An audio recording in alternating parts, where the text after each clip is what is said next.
بسم الله الرحمن الرحیم. سبق صم قضیہ شرطیہ کی بحث. نننی درس د تیسیر المنطق زمنګ او ستاسې مشتمل دی په دوو خبرو باندې،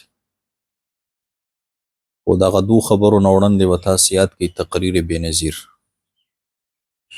تقریر بېنظیر به داسې یاد کړئ چې موږ او تاسې په تیر درس کې ویلې قضیه څه ته وایي چې قایل په صدق او کذب موصوف کیږي. بیا مو وویل قضیه دوه قسمه ده، حملیه شرطیه. بیا مو د قضیې حملیې تعریف وکړ. قضیه حملیه چاته وایي؟ نفي شوي چې اثبات شوي وي موجبه، چې نفي شوي وي سالبه. جزء اول ته موضوع وایي، جزء ثانی ته محمول وایي. بیا مو وویل قضیه حملیه دا څلور قسمه ده، مخصوصه، تبعیه، محصوره، مهمله. مخصوصه هغه قضیې ته ویل کیږي چې موضوع شخص معین جزئی وي. تبعیه هغه ته ویل کیږي چې موضوع کلی وي خو حکم او مفهوم د موضوع باندې لګیدلی. محصوره هغه قضیې ته ویل کیږي چې موضوع کلی وي، حکم په افرادو لګیدلی، خو دام پکې بیان شوي وي چې ټول افراد مراد دي یا بعض. قضیه محمله یې دې ته ویله چې موضوع کلی وي، حکم په افرادو شوي وي، خو دا بیان پکې نه شوی چې ټول افراد او که بعض افراد. بیا قضیه محصوره چې وه څلور قسمه وه، موجبه کلیه، موجبه جزیه، سالبه کلیه، سالبه جزیه. دا مو تیر درس کې ویلي. نننی درس کې دوه خبرې دي، د قضیې شرطیې تعریف چې قضیه شرطیه څه ته وایي، او تقسیم د قضیې شرطیې قسمینو لره چې متصله ده او منفصله ده. پوه شوئ؟ اول نمبر خبره تعریف د قضیې شرطیې، دویم نمبر خبره تقسیم د قضیې شرطیې قسمینو لره سره د تعریفونو. نو راځئ تعریف د قضیې شرطیې. قضیه شرطیه چاته وایي؟ قضیه شرطیه هغه قضیې ته وایي چې د دوو قضیو نه جوړی. حملیه کې هم څه ویل؟ د دوو مفردو نه. دا د څه نه جوړی؟ د دوو قضیو نه. یو طرف تم قضیه، بل طرف تم قضیه. لکه که نور راختلی نو ورځ به وي، دا اوس قضیه شرطیه ده ځکه د دوو قضیو نه جوړه ده. یوه قضیه ده که نور راختلی وي، دا یوه قضیه ده. ورځ به موجوده وي، دا دویمه قضیه ده. نو د دوو قضیو نه چې مرکبه وي دې ته ویل کېږي قضیه شرطیه. بل مثال، زید یا عالم دی یا عالم نه دی، دا هم دوه قضیې دي. زید عالم دی، زید عالم نه دی، دوه قضیې دي. تعریف مو یاد شو؟ قضیه شرطیه هغه قضیې ته وایي چې د دوو قضیو نه جوړه. د قضیې شرطیې اول جز ته، یعنې اولې قضیې ته مقدم او ثاني ته تالي وایي. نمونه مو یاد شو؟ د قضیې حملیې اول جز ته موضوع ویلو، قضیې حملیې، او ثاني ته محمول. د قضیې شرطیې اول جز ته څه وایي؟ مقدم، او ثاني ته څه وایي؟ تالي. د قضیې شرطیې اول جز ته یعنې اولې قضیې ته مقدم او ثاني قضیې ته تالي وایي. که نور راختلی وي دا مقدم، نو ورځ به وي دا تالي شو. پې پوه شوئ؟ دویم نمبر خبره تقسیم د قضیې شرطیې قسمینو لره. قضیې شرطیه دوه قسمه ده، متصله، منفصله. متصله دا د اتصال نه ده. اتصل یتصل اتصالا فهو متصل. صيغه د اسم فاعل څه راځي؟ متصلون. د مذکر او مؤنث متصلتون، د اسم فاعل صيغه ده. او منفصله د انفصال نه ده. انفصل ينفصل انفصالا فهو منفصل. مؤنث منفصلتون. قضیه متصله دا هغه قضیې شرطیې ته ویل کیږي چې د دې دواړو قضیو په درمیان کې اتصالي دې ته څه وایي متصله او منفصله کومه وي چې د دواړو قضیو په درمیان کې انفصالي. دا هغه ساده پښتو کې مې تعبیر وکړو چې ستاسې ذهن ته پرېوځي. نور راځئ دی به درته داسې تعریف وکړي چې قضیه شرطیه متصله دا کومه قضیې ته وایي. هغه قضیې شرطیې ته وایي چې اوله قضیه تسلیم کړی شي، ځکه دا خو د دوه نه جوړی چې دا اوله قضیه تسلیم کړی شي ومنلی شي چې او دا داسې ده، نو دویمه قضیه د اثبات یا د نفي حکم ثابتیږي. په دویمه قضیه کې به یا د اثبات حکم ثابتیږي او یا د نفي. مثال کې به پوره پوه شئ. که چرته زید انسان دی نو جاندار به وي. پوه شوئ؟ زید انسان دی دا یوه قضیه وه. زید جاندار دی د دویمه قضیه. پې پوه شوئ؟ د دو قضیو نه جوړه شوه. څنګه تعبیر وکړه؟ که چرته زید انسان دی، پوهېږئ، که چرته زید انسان دی نو دا به جاندار وي. اوس اوله قضیه دا ده که نه، که چرته زید انسان دی دا تا ومنله چې او زید انسان دی، نو په دویمه کې به څه ثابتېږي؟ یا به اثبات یا د نفي حکم. نو دویمه کې د اثبات حکم ثابت شو چې جاندارم دی. بیا پې پوه شوئ؟ که زید انسان دی نو بیا څه شی دی؟ جاندارم دی. نو ګوره اوله مو چې ومنله چې انسان دی، دویمه کې حکم ثابت شو د اثبات که نه، نو څه شی دی؟ جاندارم دی. پې پوه شوئ؟ دې ته بیا ویلی کیږي قضیه شرطیه متصله موجبه. پې پوه شوئ؟ چې اوله قضیه تسلیم کې وی منې نو په دویمه کې د اثبات حکم ثابت شي، دې ته ویل کیږي موجبه. دا موجبه ده.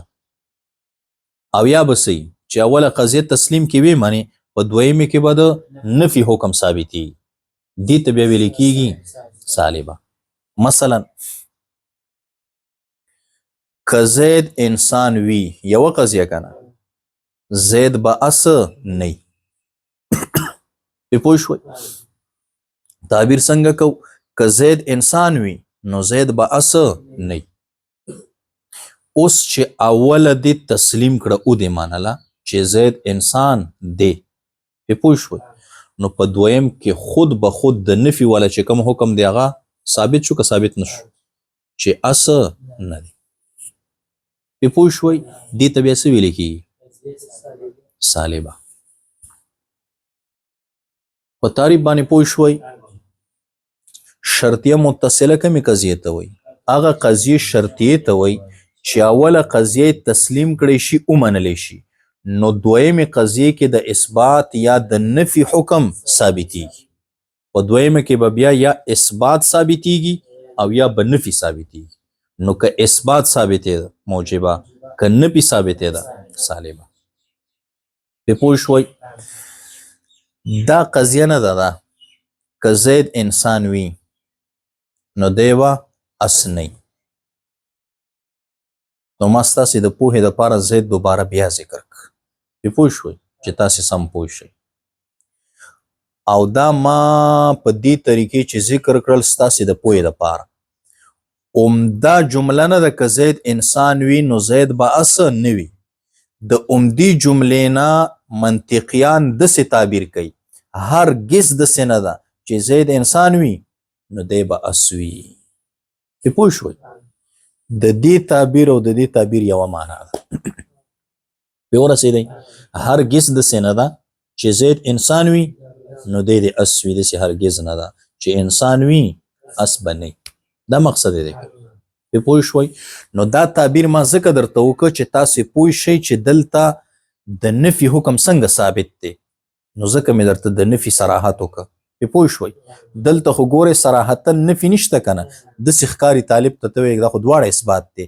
هرګز داسې نه ده چې زید انسان وي نو دی به اس وي. وایي دلته خو نفي نه ده شوی، دی به اس وي، دا خو اثبات دی. په پوه شوي. صراحتا خو نه ښکاري.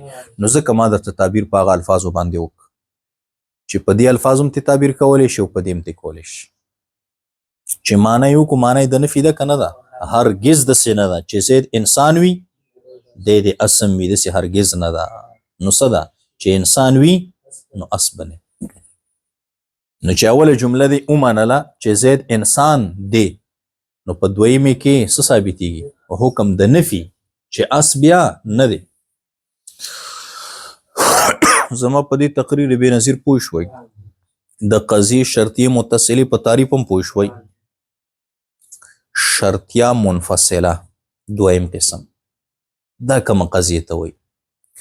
هغه قضیه شرطیه چې په هغې کې د دو قضیو په درمیان کې د جدایۍ ثبوت یا د جدایۍ نفي شوي. ما تاسې ته ویل چې منفصله څه ته وایي؟ انفصال نه دی که نه.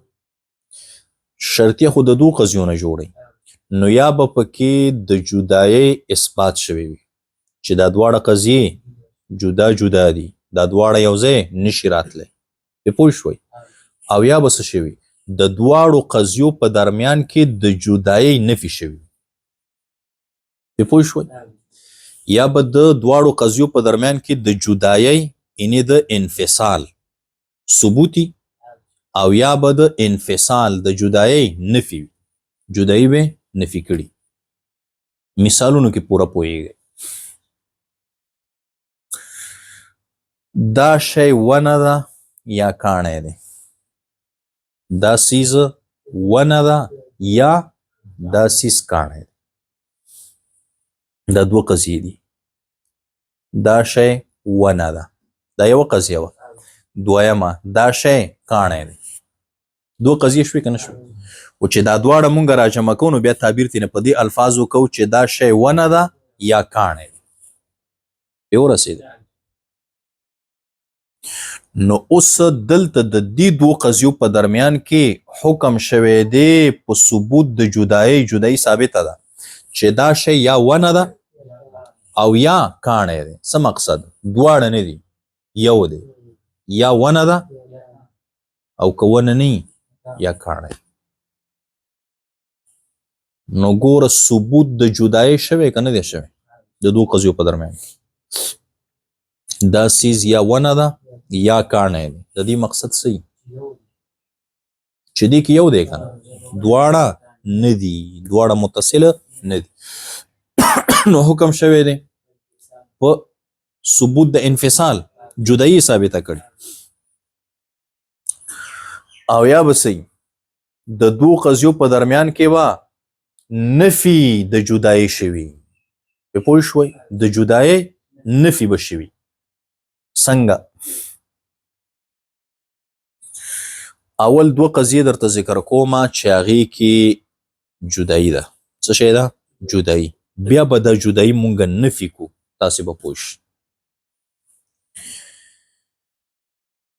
یا به نور راختلی یا به ورځي.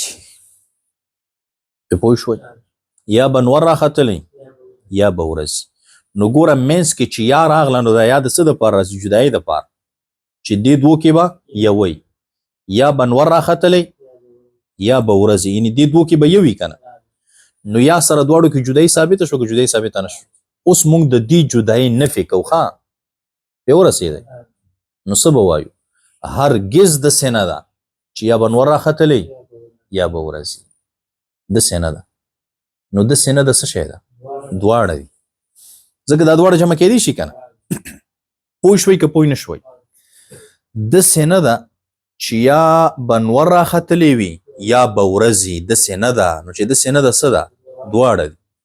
نور به هم راختلی، ورځ به وي. نو ګوره نفي مو د شا وکړه؟ جدایي که نه. مخکې جدایي وه پکې مونږ د جدایي نفي وکړه چې نه داسې نه ده چې د دواړو په درمیان کې د جدایي وي دا دواړه یو ځای کېدلی شي اوس پې پوه شوئ بل مثال زه وایم فیض الله به یا منطقي وي یا به نحوي جدایي مې بیان کړه که نه یا به منطقي یا به نحوي جدایي د دواړو کې که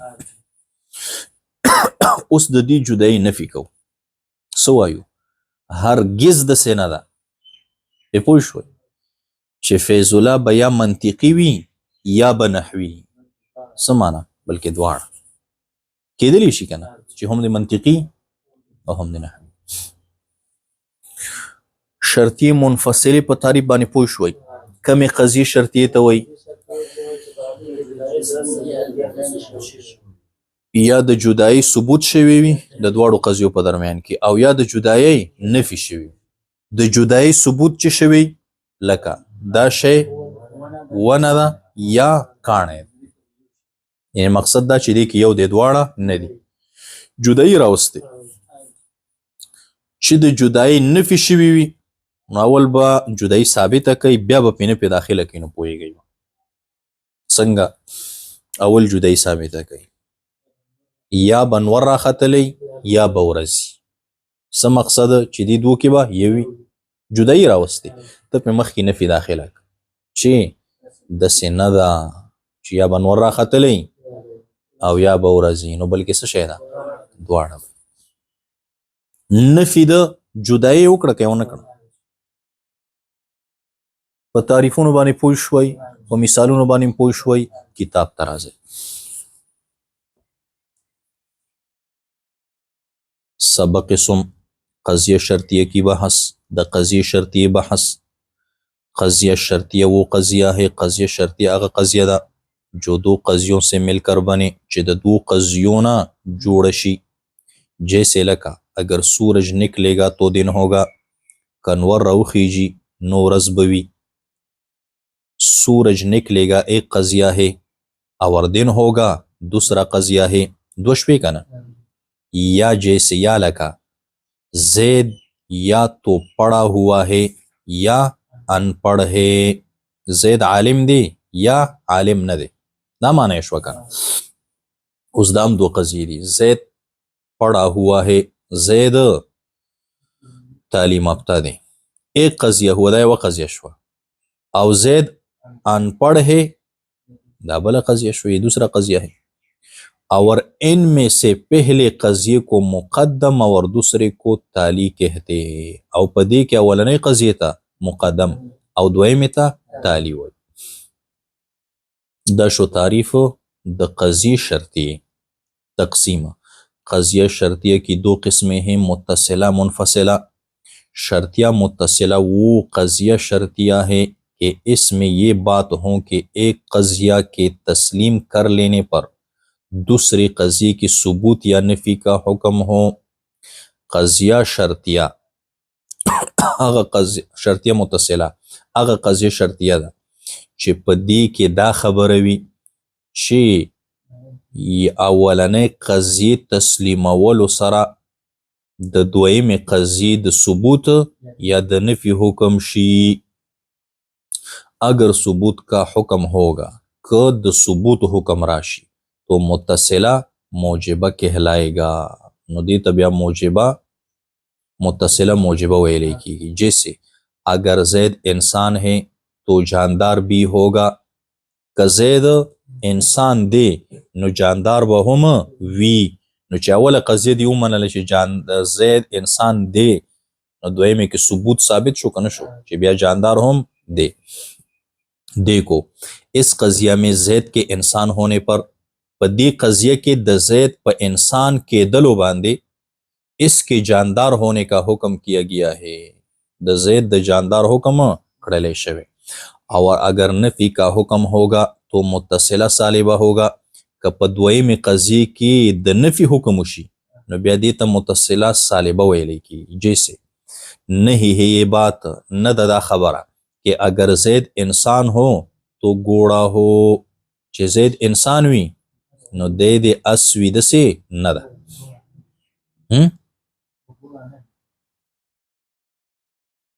بیا غلط راځي.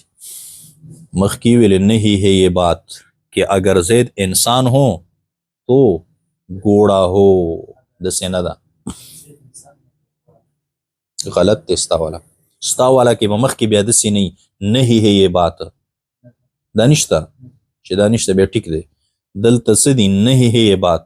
ګوره ما تاسې ته وویلې چې اول به تاسې څه چلو کوئ اثبات. دو تعبیر ما تاسې ته وکړل که نه. ستا کتاب کې دا تعبیر کړی پوهېږئ او زما کتاب کې دا تعبیر کړی. د دواړو خبره یوه ده که نه.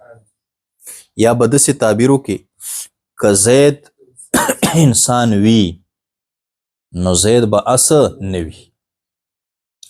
اوله دی چې تسلیم کړل چې زید انسان دی په دویمه کې د نفي حکم ثابت شو چې بیا اس نه دی. خو عمدې نه په دې الفاظو باندې تعبیر کیږي هرگز داسې نه ده چې زید انسان وي نو دی به اس وي. پې پوه شوئ نو څه شی وي اس به نه انسان دی که اوس پې پوه شوئ. او که ته دلته هرګز هم ولګئ چې هرګز داسې نه ده او دلته بیا ووایې چې اس به نه وي بیا خو دې خبره الټه کړه که نه. بیا څه شی شو هرګز داسې نه ده چې زید انسان وي نو دی به اس نه وي. داسې هرګز نه ده بلکې دی به اس وي. بیا خو داسې معنی جوړېږي. اوس پې پوه شوئ. نو ستاسو والا کتاب کې دا تعبیر کړی ښه دا او زما کتاب کې دا تعبیر کړی. خبره یوه ده که نه صرف د الفاظو تعبیر بدل دی. نو دلته داسې لیکلي نہیں ہے یہ بات نه ده دا خبره कि अगर زید انسان हो तो घोड़ा हो. چې زید انسان وي نو اس دی می داسې نه ده چې زید انسانی بیا به اس नहीं. देखो इस कजिया में زید के इंसान होने की सूरत में इसके घोड़े होने की नफी की गई है. په دې قضیه کې زید چې انسان وي نو په دې صورت کې د زید د اس کېدلو نفي شوې ده. نو دې ته به موږ څه وایو سالبه. شرطیہ منفصلہ وہ قضیہ ہے کہ اس میں دو چیزوں کے درمیان علیحدگی اور جدائی کی ثبوت یا نفی کا حکم کیا جائے. شرطیہ منفصلہ هغه قضیه شرطیه ده چې په دې کې د دوو سیزونو په درمیان کې یعنی د دوو قضیو په درمیان کې علیحدگی اور جدائی یوه معنا ده. د جدائی ثبوت یا د جدائی د نفي حکم کړی شوی یا جدائی ثابته کړی شوی وي چې دا ځان ځان ته دي دا نشي جمع کېدی او یا به د جدائی نفي شوی وي چې دا دواړه جمع کېدی شي. اگر جدائی کا ثبوت हो کہ جدائی ثبوت بھی تو اس کو منفصلہ موجبہ کہتے ہیں. نو دیتا منفصلہ موجبہ وی جیسے یہ شے یا تو درخت ہے یا پتر ہے دا شے یا ونه ده یا کانے دے نو جدائی ثابت کړه کنه دیتا موجبہ وی. دیکھو اس قضیہ میں درخت اور پتر کے درمیان جدائی ثابت کی گئی ہے. په دې قضیه کې د ونې او د کاڼي په درمیان کې جدائی ثابت کړی شوی ده چې یو به یې دواړه نشي کېدی. کہ ایک ہی شے درخت اور پتر دونوں نہیں ہو سکتی چې یو شے ونه او کاڼی دواړه نشي کېدی. او اگر جدائی کی نفی کی گئی ہو او که د جدائی نفی کړلی شوی وي تو اس قضیہ کو منفصلہ سالبہ کہتے ہیں. نو دی قضیہ ته منفصلہ سالبہ وای. جیسے یوں کہیں دسی ہوا ہے یا تو سورج نکلا ہوگا یا دن ہوگا دسی دا یا با نور راختلی یا با ورزی. نو دلته خو جدائی ثابته شو که ثابته نشو. یا با نور راختلی او یا با ورزی. مقصد څه چې دې کې به یو وي که نه د دې الفاظو خو دا مقصد دی. لکه مثلا فیض الله شاته غصه شي څه ورته وایي یا به ته دې مدرسه کې یا به زه یم. څه مقصد یو به پې پوه شوئ. دلته هم همداسې دی یا به نور راختلی یا به ورځ. که نور راختلی ورځ به نه چې ورځ نه بیا به نور راختلی که نور به نه. نو دلته خو جدایي ده که نه. نو اوس به دا جدایي څه کوې نفي کوې. نو چې نفي کوې مخکې به څه لګې هرگز داسې نه ده. په پوه شوئ مخکې ورپسې څه شی دي یعنی دی که نه دلته لیکلي دینی یعنی ان دونوں باتوں میں جدائی نہیں بلکہ دونوں ساتھ ساتھ ہے. د دې دواړو په درمیان کې خو جدائی نشته که نه دا دواړه خو جمع کېدلی شي چې نور راختلی ورځ هم موجود دی. په پوه شوئ خو دا نفي به کله راځي چې مخکې خو ته نفي ولګئ که نه چې هرګز داسې نه ده. په پوه شوئ بس دی.